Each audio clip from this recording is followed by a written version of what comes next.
Hi, ನಾನು Sandeep from tech in Kannada. ನಿಮಗೆ ಇವತ್ತು ಒಂದು ವಿಡಿಯೋಲಿ ಒಂದು ರಿಯಲ್ಮಿ 5 ಫೋನನ್ನು ಅನ್ಬಾಕ್ಸ್ ಮಾಡಿ ರಿವ್ಯೂ ಮಾಡ್ತಾ ಇದ್ದೀನಿ. ಕನ್ಫ್ಯೂಸ್ ಮಾಡ್ಕೊಂಬೇಡಿ, ಈ ಒಂದು ರಿಯಲ್ಮಿ 5 ಬೇರೆ, ರಿಯಲ್ಮಿ 5 ಪ್ರೋ ಬೇರೆ. ಈ ಒಂದು ಫೋನ್ ಇದೆ, ಇದು ರಿಯಲ್ಮಿ 5 ಪ್ರೋ. ಇಲ್ಲೇನಿದೆ, ಇದು ರಿಯಲ್ಮಿ ನೋಡ್ತಾ ಇದ್ರೆ ಇಲ್ಲಿ.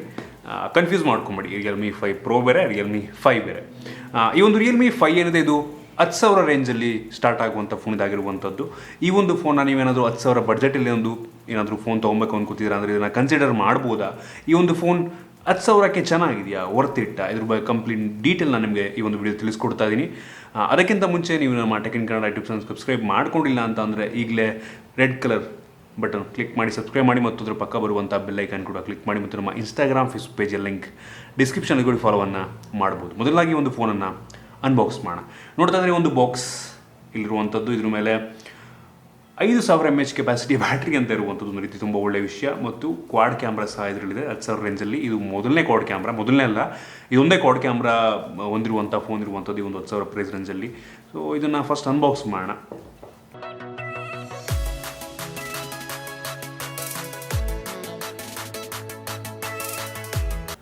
ಡೈರೆಕ್ಟಾಗಿ ಈ ಒಂದು ಬಾಕ್ಸ್ ನಿಮಗೆ ನೋಡೋಕೆ ಸಿಗುತ್ತೀಗ. ಓಕೆ, ಓಪನ್ ಮಾಡಿದ ತಕ್ಷಣ ನೀವು ಇಲ್ಲಿ ನೋಡ್ತಾ ಇದ್ದೀರಾ ಒಂದು ಸಣ್ಣ ಬಾಕ್ಸು. ಇದರೊಳಗೆ ನಿಮಗೆ ಈ ಒಂದು ಯೂಸರ್ ಮ್ಯಾನ್ಯುಯಲ್ಲು ನೋಡ್ತಾ ಇದ್ದೀರಾ, ಯೂಸರ್ ಮ್ಯಾನ್ಯುಯಲ್ ಮತ್ತು ಒಂದು ಟ್ರಾನ್ಸ್ಪರೆಂಟ್ ಒಳಗಡೆ ಮ್ಯಾಟ್ ಫಿನಿಶ್ ಇದೆ, ಟ್ರಾನ್ಸ್ಪರೆಂಟ್ ಬ್ಯಾಕ್ ಕವರ್ ನಿಮಗೆ ಸಿಗ್ತಾ ಇರುವಂಥದ್ದು ಇದರೊಳಗೆ. ಯೂಸರ್ ಮ್ಯಾನ್ಯುಯಲ್ ಮತ್ತು ಕ್ವಿಕ್ ಚಾರ್ಜ್ ಗೈಡ್ ಇದರೊಳಗಿರುವಂಥದ್ದು. ಇದನ್ನು ಪಕ್ಕಕ್ಕೆ ಇರೋಣ, ಬೇರೆ ಏನಿದೆ ಅಂತ ಚೆಕ್ ಮಾಡೋದು. ಡೈರೆಕ್ಟಾಗಿ ನೋಡ್ತಾ ಇದ್ರೆ ಅದಾದ ನಂತರ ನಿಮಗೆ ಒಂದು ಫೋನ್ ನೋಡೋದಕ್ಕೆ ಸಿಗ್ತಾ ಇದೆ. ಇದನ್ನು ಸಹ ಪಕ್ಕಕ್ಕೆ ಇರೋಣ, ಬೇರೆ ಏನೆಲ್ಲ ಇದೆ ಅಂತ ಚೆಕ್ ಮಾಡುವ ಫಸ್ಟು. ಓಕೆ, ಈ ಕಡೆ ಇದನ್ನು ಸಹ ಪಕ್ಕಕ್ಕಿಟ್ಟು ಬೇರೆ ಏನಿದೆ ಅಂತ ಚೆಕ್ ಮಾಡೋದಾದರೆ ನೋಡ್ತಾ ಇದ್ದಾರೆ ಒಂದು ಚಾರ್ಜರ್. ಇದು ನಾರ್ಮಲ್ 10 ವ್ಯಾಟ್ ಚಾರ್ಜರ್ ಅಂತ ಅನ್ಕೋತೀನಿ. ಇದು ಫಾಸ್ಟ್ ಚಾರ್ಜರ್ ಅಲ್ಲ, ಇದು ನಾರ್ಮಲ್ ಒಂದು 10 ವ್ಯಾಟ್ ಚಾರ್ಜರ್ ಇದರೊಳಗೆ ನೀಡಿದ್ದಾರೆ. ಮತ್ತು ಒಂದು ಡಾಟಾ ಕೇಬಲ್, ಇದು ಮೈಕ್ರೋ USB ಡಾಟಾ ಕೇಬಲ್ ಅಂತ ಅನ್ಕೋತೀನಿ. ಹೌದು, ಮೈಕ್ರೋ USB ಡಾಟಾ ಕೇಬಲ್ ಇದಾಗಿರುವಂಥದ್ದು. ನಾರ್ಮಲ್ ಚಾರ್ಜಿಂಗ್ ಅಡಾಪ್ಟ್ರು ನಿಮಗೆ ಇದರೊಳಗೆ ಸಿಗ್ತಾ ಇದೆ. ಇದನ್ನು ಬಿಟ್ಟರೆ ನಿಮಗೆ ಒಂದು ಸಿಮ್ ಎಜೆಕ್ಟರ್ ಟೂಲ್ನ ಇದರೊಳಗೆ ಡೈರೆಕ್ಟಾಗಿ ಹಿಂಗೆ ನೀಡಿದ್ದಾರೆ, ಸಿಮ್ ಎಜೆಕ್ಟರ್ ಟೂಲ್ನ. ಅದು ಬಿಟ್ಟರೆ ಬೇರೆಯೂ ಸಹ ಈ ಒಂದು ಬಾಕ್ಸ್ ಒಳಗೆ ಇರೋದಿಲ್ಲ. ಇದೀಗ ಈ ಒಂದು ಫೋನ್ನ ಕವರ್ ಓಪನ್ ಆಗಿಬಿಟ್ಟಿದೆ, ಬಿಚ್ಕೊಂಡ್ಬಿಟ್ಟಿದೆ, ಮೋಸ್ಟ್ಲಿ ಗಮ್ ಹೋಗಿದೆ ಅನಿಸುತ್ತೆ. ಫ್ಯಾಕ್ಟ್ರಿ ಪೀಸ್ ಅಲ್ವಾ. ಸೊ ಇದನ್ನು ಸಹ ಓಪನ್ ಮಾಡ್ತೀನಿ. ಒಂದು ಸ್ಕ್ರೀನ್ ಗಾರ್ಡನ್ನು ಇದರೊಳಗೆ ಆಲ್ರೆಡಿ ಹಾಕಿದ್ದಾರೆ, ಒಂದು ರೀತಿ ಒಳ್ಳೆಯ ವಿಷಯ. ಇದೀಗ ಫೋನ್ ನಾನು ಆನ್ ಮಾಡ್ತಾ ಇದ್ದೀನಿ. ಇನ್ನೇ ಒಂದು ಫೋನ್ನ ಡಿಸೈನ್ ಮತ್ತು ಬಿಲ್ಡ್ ಕ್ವಾಲಿಟಿ ಬಗ್ಗೆ ಮಾತಾಡಬೇಕು ಅಂದರೆ ಈ ಒಂದು ಫೋನ್ ಏನಿದೆ, ಇದು ಆಲ್ಮೋಸ್ಟ್ ಸಿಮಿಲರ್ ಟು ಈ ಒಂದು ರಿಯಲ್ಮಿ 5 ಪ್ರೋಗೆ ಆಲ್ಮೋಸ್ಟ್ ಸಿಮಿಲರ್ ಆಗಿರುವಂಥದ್ದು. ಆದರೆ ಈ ಒಂದು ಫೋನ್ನ ವೆಯ್ಟ್ ತುಂಬ ಜಾಸ್ತಿ ಇದೆ. ತುಂಬ ಜಾಸ್ತಿ ವೆಯ್ಟ್ ಏನಕ್ಕಪ್ಪ ಇದೆ ಅಂತ ನಾನು ಆಗಲೇ ಹೇಳ್ತಿದ್ದೆ. ಇದರಲ್ಲಿ 5,000 mAh ಕೆಪಾಸಿಟಿಯ ಬ್ಯಾಟ್ರಿ ಇರುವಂಥದ್ದು ಅಂತ. ಅದರಿಂದ ಇದರಲ್ಲಿರುವಂಥ ವೆಯ್ಟ್ ಕೂಡ ತುಂಬ ಜಾಸ್ತಿ ಇರುವಂಥದ್ದು. ಈ ಒಂದು ಫೋನ್ನ ಬ್ಯಾಕ್ ಕಂಪ್ಲೀಟ್ಲಿ ಪ್ಲಾಸ್ಟಿಕ್ ಬ್ಯಾಕ್ ಆಗಿರುವಂಥದ್ದು. ಗ್ಲಾಸಿ ಫಿನಿಶ್ ನಿಮಗೆ ನೋಡೋಕೆ ಸಿಗ್ತಾ ಇದೆ. ಮತ್ತು ಇದರಲ್ಲಿ ನಿಮಗೆ ನೋಡ್ತಾ ಇದ್ದಾರೆ ಕ್ವಾಡ್ ಕ್ಯಾಮ್ರಾ ಮತ್ತು ಫ್ಲ್ಯಾಶ್ ಸಹ ಹಿಂದೆ ಇರುವಂಥದ್ದು. ಮತ್ತು ಹಿಂದ್ಗಡೆ ನಿಮಗೆ ಒಂದು ಫಿಂಗರ್ ಪ್ರಿಂಟ್ ಸೆನ್ಸರ್ ಇರುವಂಥದ್ದು. ಇದಾದ ನಂತರ ಮುಂದಕ್ಕೆ ಬಂದು ನೋಡ್ತಾ ಇದ್ರೆ ಒಂದು ಟಿಯರ್ ಡ್ರಾಪ್ ನಾಚ್ ನಿಮಗೆ ಸಿಗ್ತಾ ಇದೆ. ಕೆಳಗಡೆ ಸ್ವಲ್ಪ ನಾಚ್ ಜಾಸ್ತಿ ಅಂತ ಅನ್ನಿಸ್ತು. ಓವರಾಲ್ ಡಿಸೈನ್ ನನಗೇನೋ ಓಕೆ ಅಂತ ಅನಿಸುತ್ತೆ. ಇನ್ನೂ ಒಂದು ಫೋನ್ನ ಕೆಳಭಾಗದಲ್ಲಿ ನೋಡ್ತಾ ಇದ್ರೆ ಒಂದು ಮೈಕ್ರೋ USB ಪೋರ್ಟ್ ಇರುವಂಥದ್ದು, ಸ್ಪೀಕರ್ ಸಹ ಕೆಳಗಡೆ ಇದೆ, ಮತ್ತು ಪ್ರೈಮರಿ ಮತ್ತು ಸೆಕೆಂಡರಿ ನಾಯ್ಸ್ ಕ್ಯಾನ್ಸಲೇಷನ್ ಮೈಕ್ರೋಫೋನ್ ಎರಡು ಸಹ ಕೆಳಗಡೆ ಇರುವಂಥದ್ದು. ಮತ್ತು ಈ ಒಂದು 3.5 mm ಹೆಡ್ಫೋನ್ ಜಾಕ್ ಈ ಒಂದು ಕೆಳಭಾಗದಲ್ಲಿ ಇರುವಂಥದ್ದು. ಈ ಒಂದು ಫೋನ್ನ ಬಲಭಾಗದಲ್ಲಿ ಒಂದು ಪವರ್ ಬಟನ್ ಬಿಟ್ಟರೆ ಬೇರೇನೂ ಸಹ ಇರುವುದಿಲ್ಲ. ಈ ಒಂದು ಫೋನ್ನ ಮೇಲ್ಭಾಗದಲ್ಲಿ ಏನೂ ಇಲ್ಲ. ಇನ್ನು ಈ ಒಂದು ಫೋನ್ನ ಎಡಭಾಗದಲ್ಲಿ ಒಂದು ಸಿಮ್ ಸ್ಲಾಟ್ ಇರುವಂಥದ್ದು ಲೆಫ್ಟಲ್ಲಿ, ಮತ್ತು ವಾಲ್ಯೂಮ್ ರಾಕರ್ ಸಹ ಎಡಗಡೆ ಇರುವಂಥದ್ದು. ಇನ್ನೂ ಒಂದು ಫೋನ್ ಇರುವಂಥ ಡಿಸ್ಪ್ಲೇ ಬಗ್ಗೆ ಮಾತಾಡಬೇಕು ಅಂದರೆ ಒಂದು ಫೋನಲ್ಲಿ 6.5 ಇಂಚಿನ HD+ ರೆಸಲ್ಯೂಷನ್ ಹೊಂದಿರುವಂಥ IPS LCD ಡಿಸ್ಪ್ಲೇ ಇರುವಂಥದ್ದು. ಈ ಒಂದು ಡಿಸ್ಪ್ಲೇ ಇದು ಗೊರಿಲ್ಲಾ ಗ್ಲಾಸ್ 3 ಇಂದ ಪ್ರೊಟೆಕ್ಟ್ ಆಗಿರುವಂಥದ್ದು. ಈ ಒಂದು ಡಿಸ್ಪ್ಲೇ ಕ್ಲಾರಿಟಿ ಬಗ್ಗೆ ಮಾತಾಡಬೇಕು ಅಂದರೆ ಒಂದು ಡೀಸೆಂಟ್ ಆಗಿ ಅಂತ ಹೇಳಕ್ಕೆ ಇಷ್ಟಪಡ್ತೀನಿ. HD+ ರೆಸಲ್ಯೂಷನ್ ಇನ್ನು ಹೆಂಗಿರುತ್ತೆ ಹೇಳಿ, ಕಾಂಪ್ರಮೈಸ್ ಮಾಡ್ಕೊಳ್ಳಬೇಕು. ನನಗೇನೋ ಡಿಸ್ಪ್ಲೇ ಕ್ಲಾರಿಟಿ ಡೀಸೆಂಟ್ ಆಗಿದೆ ಅಂತ ಅನ್ನಿಸ್ತು.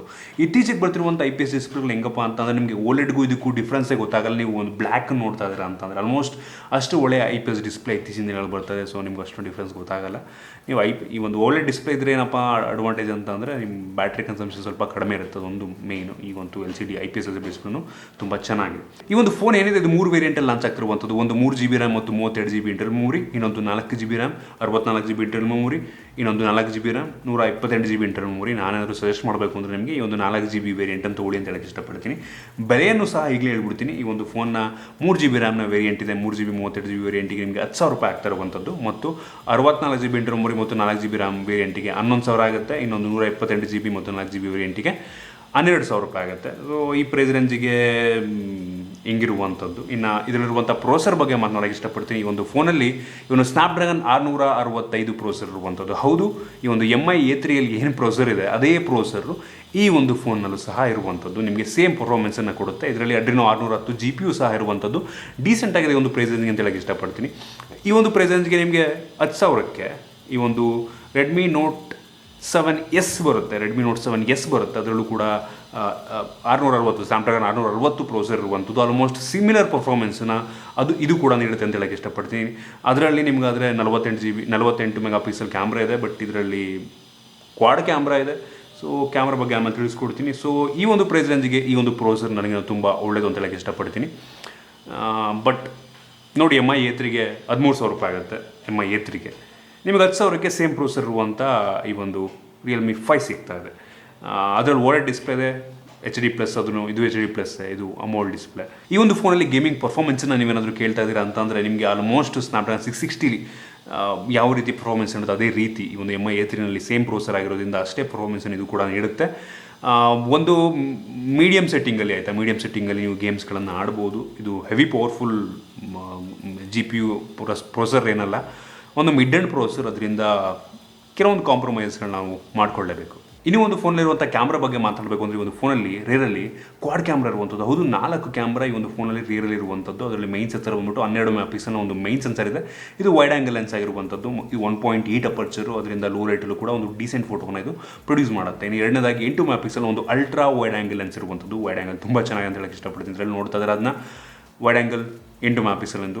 ಇದಾದ ನಂತರ ಇನ್ನೊಂದು 2 ಮೆಗಾ ಪಿಕ್ಸೆಲ್ನ ಒಂದು ಮ್ಯಾಕ್ರೋ ಲೆನ್ಸ್ ಇರುವಂಥದ್ದು. ಅದು ಕ್ಲೋಸ್ ಶಾಟ್ ಅಂತ ಇದಕ್ಕೆ ಇದರಲ್ಲಿ ಒಂದು ಮ್ಯಾಕ್ರೋ ಲೆನ್ಸ್ ನೀಡಿದರೆ 2 ಮೆಗಾ ಪಿಕ್ಸೆಲ್ ಒಂದು ಡೆಡಿಕೇಟೆಡ್ ಮ್ಯಾಕ್ರೋ ಲೆನ್ಸು. ತುಂಬ ಫೋನ್ಗಳಲ್ಲಿ ಇದು ನೋಡೋಕ್ಕೆ ಸಿಗೋದಿಲ್ಲ. ಇನ್ನೊಂದು 2 ಮೆಗಾ ಪಿಕ್ಸೆಲಿಂದ ಡೆಪ್ತ್ ಸೆನ್ಸರ್ ಇರುವಂಥದ್ದು, ಬ್ಯಾಕ್ಗ್ರೌಂಡ್ನ ಬ್ಲರ್ ಮಾಡೋದಕ್ಕೋಸ್ಕರ. ಸೊ ಇದರಲ್ಲಿರುವಂಥ ಪಿಕ್ಚರ್ ಕ್ವಾಲಿಟಿ ಒಂದು ಪ್ರೇಸನಿಗೆ ಡೀಸೆಂಟ್ ಆಗಿ ಹೇಳಕ್ಕೆ ಇಷ್ಟಪಡ್ತೀನಿ. ಒಂದು ರೀತಿ ನೋಡ್ತಾ ಇದ್ರೆ ಒಂದು ಫೋಟೋ ಕ್ವಾಲಿಟಿಯನ್ನು ನೀವು ಆಲ್ಮೋಸ್ಟ್ ಪ್ರತಿಯೊಂದು ಶಾಟನ್ನು ಲೋ ಲೈಟಲ್ಲೂ ಸಹ ಒಂದು ಒಳ್ಳೆಯ ಫೋಟೋವನ್ನು ಪ್ರೊಡ್ಯೂಸ್ ಮಾಡ್ತಾ ಇರುವಂಥದ್ದು. ಈ ಒಂದು ಪ್ರೈಸ್ ರೇಂಜಿಗೆ ನಾನು ಆರಾಮಾಗಿ ಒಂದು ಕ್ಯಾಮ್ರಾಗೋಸ್ಕರ ತಗೋತಿದ್ದೀರಾ ಅಂದರೆ ಈ ಒಂದು ಫೋನ್ ನಾನು ಸಜೆಸ್ಟ್ ಮಾಡ್ತೀನಿ. ಒಂದು ಒಳ್ಳೆಯ ಫೋಟೋವನ್ನು ಪ್ರೊಡ್ಯೂಸ್ ಮಾಡಬಲ್ಲಂಥ ಕೆಪಾಸಿಟಿ ಈ ಒಂದು ರಿಯಲ್ಮಿ 5ಗೆ ಇರುವಂಥದ್ದು. ಇನ್ನು ಫ್ರಂಟ್ ಕ್ಯಾಮ್ರಾ ಬಂತು ಅಂತಂದರೆ ನೀವು ನೋಡ್ತಾ ಇದ್ದೀರಾ, ಫ್ರಂಟ್ ಕ್ಯಾಮ್ರಾದಲ್ಲಿ 13 ಮೆಗಾ ಪಿಕ್ಸೆಲ್ನ ಒಂದು ಮೈನ್ ಸೆನ್ಸರ್, ಒಂದೇ ಸೆನ್ಸರ್ ಆ್ಯಕ್ಚುಲಿ ಇರೋದು. 13 ಮೆಗಾ ಪಿಕ್ಸೆಲ್ನ ಸೆನ್ಸರ್ ಇದೆ. ಇದು 2.0 ಅಪರ್ಚರ್ ಇರುವಂಥದ್ದು. ಇದು ಕೂಡ ಒಂದು ಡೀಸೆಂಟ್ ಆಗಿರುವಂಥ ಒಂದು ಫೋಟೋವನ್ನು ನೋಡ್ತಾ ಇದ್ದಾರೆ. ಅದರ ಸ್ಯಾಂಪಲ್ಸ್ನ ಪ್ರೊಡ್ಯೂಸ್ ಮಾಡೋದಂಥ ಕೆಪಾಸಿಟಿ ಇದಕ್ಕೆ ಇರುವಂಥದ್ದು. ಇದಿಷ್ಟು ಕ್ಯಾಮ್ರಾ ಬಗ್ಗೆ. ನಾನು ಕ್ಯಾಮ್ರಾ ಚೆನ್ನಾಗಿದೆ ಅಂತ ಹೇಳಕ್ಕೆ ಇಷ್ಟಪಡ್ತೀನಿ ಒಂದು ಫೋನಲ್ಲಿ. ಇನ್ನೂ ಒಂದು ಫೋನ್ ಇರುವಂಥ ಸೆಕ್ಯೂರಿಟಿ ಫೀಚರ್ ಬಗ್ಗೆ ಮಾತಾಡಬೇಕು ಅಂದರೆ, ಒಂದು ಫೋನಲ್ಲಿ ಫೇಸ್ ಅನ್ಲಾಕ್ ಇರುವಂಥದ್ದು ಮತ್ತು ಫಿಂಗರ್ ಪ್ರಿಂಟ್ ಸೆನ್ಸರ್ ಕೂಡ ಇದೆ. ಎರಡು ಕೂಡ ಡೀಸೆಂಟ್ ಆಗಿದೆ ಆಯಿತಾ, ಕ್ರೇಜಿ ಅಂತ ಹೇಳಲ್ಲ. ಫಿಂಗರ್ ಪ್ರಿಂಟು ನಾರ್ಮಲಿ ಸುಮಾರು ಫಾಸ್ಟಾಗಿದೆ, ಫೇಸ್ ಅನ್ಲಾಕು ಅಷ್ಟೇ ಡೀಸೆಂಟ್ ಆಗಿದೆ. ಸೊ ಓಕೆ ಅಂತ ನನಗನ್ಸುತ್ತೆ. ಇನ್ನು ಬ್ಯಾಟ್ರಿಗೆ ಬರ್ತಿದ್ದೀನಿ ಅಂದರೆ ಹ್ಯೂಜ್ ಬ್ಯಾಟ್ರಿ ಇರುವಂಥದ್ದು, 5000 mAh ಕೆಪಾಸಿಟಿ ಬ್ಯಾಟ್ರಿ ಇರುವಂಥದ್ದು. ಕ್ರೇಜ್ ಅಂತ ಹೇಳಕ್ಕೆ ಇಷ್ಟಪಡ್ತೀನಿ. ಅದಕ್ಕೆ ಫೋನ್ ಸ್ವಲ್ಪ ಹೆವಿ ವೆಯ್ಟ್ ಇದೆ, ತುಂಬ ವೆಯ್ಟ್ ಇದೆ. 5000 mAh ಕೆಪಾಸಿಟಿ ತುಂಬಿದಾರಲ್ಲ ಒಳಗಡೆ, ಅದರಿಂದ ವೆಯ್ಟ್ ಇದ್ದೇ ಇರುತ್ತೆ. ಸೊ ಒಂದು ರೀತಿ ಕ್ರೇಜಿ ಅಂತ ಹೇಳಕ್ಕೆ ಇಷ್ಟಪಡ್ತೀನಿ. 5000 mAh ಕೆಪಾಸಿಟಿ ತುಂಬ ಒಳ್ಳೆಯದು. ಇನ್ನು ಫಾಸ್ಟ್ ಚಾರ್ಜಿಂಗ್ ನೀಡಿದರೆ ತುಂಬ ಚೆನ್ನಾಗಿರ್ತಿತ್ತು ಅಂತ ನನಗೆ ಅನಿಸುತ್ತೆ. ಬಟ್ ಬಾಕ್ಸ್ ಒಳಗೆ ನಿಮಗೆ 10 ವ್ಯಾಟ್ನ ಒಂದು ಫಾಸ್ಟ್ ಚಾರ್ಜಿಂಗ್ ನೀಡಿದರೆ, ನಾರ್ಮಲ್ ಚಾರ್ಜರು. ಸೊ ಇದಿಷ್ಟು ಈ ಒಂದು ಫೋನ ರಿವ್ಯೂ ಅಂತ ಹೇಳಕ್ಕೆ ಇಷ್ಟಪಡ್ತೀನಿ. ಹಾಗಾದ್ರೆ ಕೇಳ್ಬೋದು ನೀವು, ಈ ಒಂದು ಫೋನ್ ನಾನು ತೊಗೊಬೋದಾ ಅಂತ. ನಾನೊಂದು ಹೇಳಕ್ಕೆ ಇಷ್ಟಪಡ್ತೀನಿ, ಇದರಲ್ಲಿ ಕೆಲವೊಂದು ಪ್ರೋಸ್ಗಳಿದೆ, ಕೆಲವೊಂದು ಕಾನ್ಸ್ಗಳಿದೆ. ಇದರಲ್ಲಿರುವಂಥ ಕ್ಯಾಮ್ರಾ ತುಂಬ ಚೆನ್ನಾಗಿದೆ ಆಯಿತಾ. ಪ್ರೊಸೆಸರ್ ಕೂಡ ಈ ಒಂದು ಪ್ರೈಸ್ ರೇಂಜಿಗೆ ತುಂಬ ಚೆನ್ನಾಗಿದೆ. ಅಂದರೆ 660 ಈಕ್ವಲೆಂಟು. MI A3ಗಿಂತ 2,000 ರೂಪಾಯಿ ಕಮ್ಮಿ ಆಗುತ್ತೆ ಈ ಒಂದು ಫೋನಿಗೆ. ಓವರಾಲ್ ನೀವು 2,000 1,000 ಅಂದರೆ ನೀವು ಯಾವ ವೇರಿಯಂಟ್ ತೊಗೋತೀವಿ ಅದ್ರ ಮೇಲೆ ಡಿಪೆಂಡ್ ಆಗುತ್ತೆ. ನನಗನ್ಸುತ್ತೆ ಈ ಒಂದು ಫೋನ್ನ ಇನ್ನೊಂದು 1,000 ಈ ಒಂದು ಫೋನ್ ಬೆಲೆ ಕಡಿಮೆ ಆಗಿತ್ತು ಅಂತ ಅಂದಿದ್ರೆ, 1,000 ಜಾಸ್ತಿ ಅಲ್ಲ, 9,000ಕ್ಕೆ ಈ ಒಂದು ಫೋನ್ ಏನಾದರೂ ಲಾಂಚ್ ಮಾಡಿದರು ಅಂತ ಅಂದಿದ್ರೆ ಕ್ರೇಜಿ ಅಂತ ಹೇಳ್ಬೋದಿತ್ತು. ನನಗೆ ಫೋನ್ನ ಹೆವಿ ಆರಾಮಾಗಿ ತೊಗೊಬೋದಿತ್ತು ಅಂತ ಹೇಳುವೆ ನಾನು. ಆರಾಮಾಗಿ ಕಣ್ಮುಚ್ಚನ್ನು ತೊಗೊಳ್ಳಿ ಅಂತ ಹೇಳ್ತಿದ್ದೆ.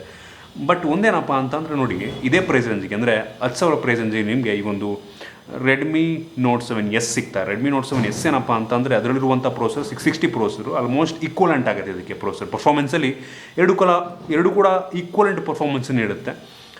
ಅದರ ಜೊತೆಗೆ ನಿಮಗೆ ಅದರಲ್ಲಿ 48 ಮೆಗಾ ಪಿಕ್ಸೆಲ್ನ ಕ್ಯಾಮ್ರಾ ಇದೆ. ಕ್ಯಾಮ್ರಾ ನನಗೇನೋ ಎಷ್ಟು ಮೆಗಾ ಪಿಕ್ಸೆಲ್ ಇದ್ರೇನು ಪಿಕ್ಚರ್ ಕ್ವಾಲಿಟಿ ಇದರಲ್ಲೂ ಕೂಡ ತುಂಬ ಒಳ್ಳೆ ಚೆನ್ನಾಗಿ ಬರುತ್ತೆ. ಸೊ ನಡೆಯುತ್ತೆ.